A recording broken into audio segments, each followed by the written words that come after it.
Terimalah kematianmu. Di mana orangnya? Ini, bagaimana mungkin?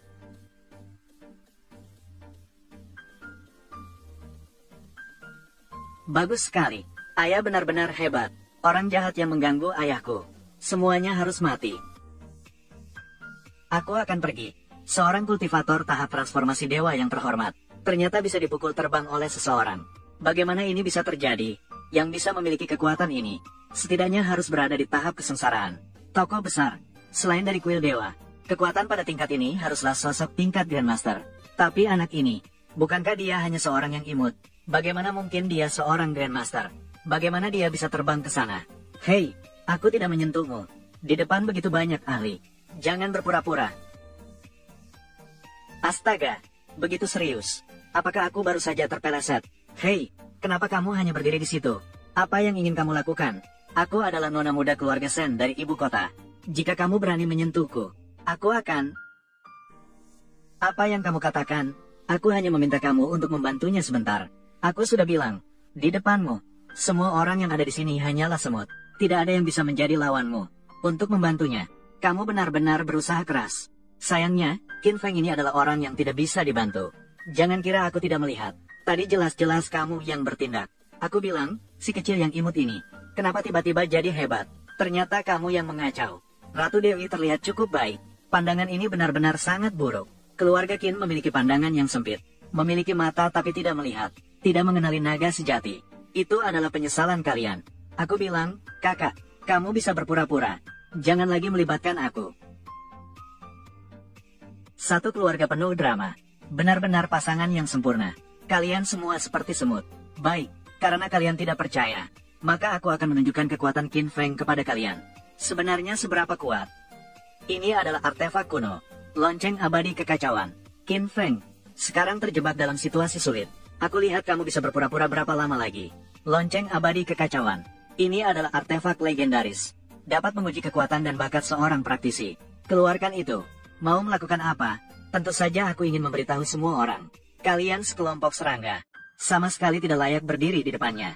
Hanya layak berlutut di depannya. Kenapa kamu semakin jauh dari kenyataan? Dan juga lonceng sebesar ini. Kamu ambil dari mana? Ini tidak perlu kamu urus. Kamu hanya perlu membunyikannya. Bunyikan itu. Itu kan mudah. Yang penting dia sudah dewasa. Ternyata dia memang belum pernah melihat hal-hal di dunia ini yang lucu. Lonceng abadi kekacauan ini merebut penciptaan langit dan bumi. Adalah artefak kuno. Dari zaman kuno hingga sekarang. Yang bisa membunyikan lonceng ini. Mana yang bukan sosok besar yang terkenal. Mungkin saja, dia mengira itu adalah penggiling miliknya. Siapapun bisa membunyikannya. Qin Shao, mendengar kabar beberapa hari yang lalu saat kamu bergabung dengan ujian kuil. Sudah membunyikan lonceng abadi kekacauan. Apakah itu benar? Itu hanya masa lalu. Tidak perlu dibahas. Tidak heran Qin Shao memiliki kualifikasi untuk bergabung dengan kuil. Yang bisa membunyikan lonceng abadi kekacauan. Itu semua adalah bakat terbaik di dunia. Qin Feng, bagaimana jika kamu menunjukkan kepada semua orang? Tunjukkanlah, seperti apa yang disebut jenius. Qin Feng dulu bisa membunyikannya. Lonceng abadi kekacauan. Sekarang kekuatannya meningkat pesat. Takutnya akan lebih mudah lagi. Karena semua orang begitu antusias. Maka Qin Feng akan menunjukkan kebodohannya. Tak heran itu Qin Feng. Jenius adalah jenius. Qin Feng belum berhenti. Apakah dia ingin membiarkan lonceng abadi kekacauan terus berbunyi? Dua bunyi lonceng. Sudah bertahun-tahun di ibu kota tidak ada bakat seperti ini muncul. Tiga bunyi lonceng abadi. Ini menunjukkan bahwa Qin Feng memiliki di antara para kultivator bakat tertinggi dalam sejarah. Hanya dewa yang bisa membunyikannya. Lonceng keempat. Qin Feng masih muda. Jika diberi waktu, masa depan keluarga Qin pasti akan melahirkan dewa. Qin Feng memang layak disebut Qin Feng. Tidak seperti beberapa yang imut. Kamu, hanya 3 bunyi. Sama sekali tidak hebat. Ayahku bisa membunyikannya 9 kali. Ayahku bukan siapa-siapa kamu.